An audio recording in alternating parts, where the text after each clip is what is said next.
Сәлеметсіздер ма? Бүгін біз кекіс пісіреміз начинкасымен.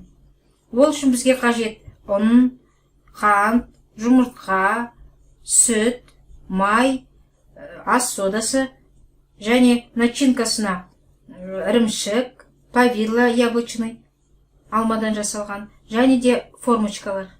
Үш жұмыртқаны жарып саламыз. Ол үшін қант саламыз үстіне. Енді миксермен бұлғаймыз. Көп бұлғамаймыз, көтерілгенше ағарғанша дейін бұлғаймыз. Сарымайды ертуге саламыз. Біз енді 2-3 минуттай мынаны бұлғап, осындай болды, көтеріліп, міне неміз осындай болды. Енді сарымай құямыз. Одан кейін сүт құямыз. Енді миксермен араластырамыз жақсылап. 1 шай қасық сода саламыз, ас содасын. Енді ұн саламыз. Қажетті заттардың құрамын астында жазылып тұрады. Енді миксермен бұлғаймыз.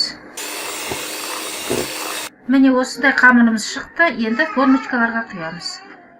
Енді міне формочкаларға қамырды құямыз. Толтырмай. Начинкасын саламыз. 1 шай қасық повидло.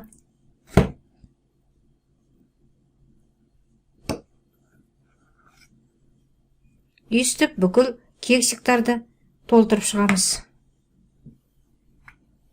Ірімшік салуға болады.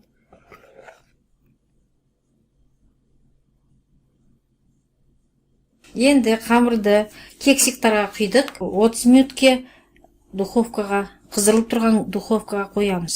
Дайындығын ағаш таяқшаларымен білеміз тексеріп. Міне біздің кексиктарымыз да дайын болды. Мынандай жұмсақ, пышный.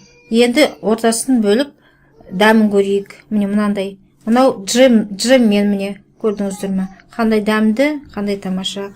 Лайк қойыңыздар, біздің каналға жазыңыздар. Сау болыңыздар.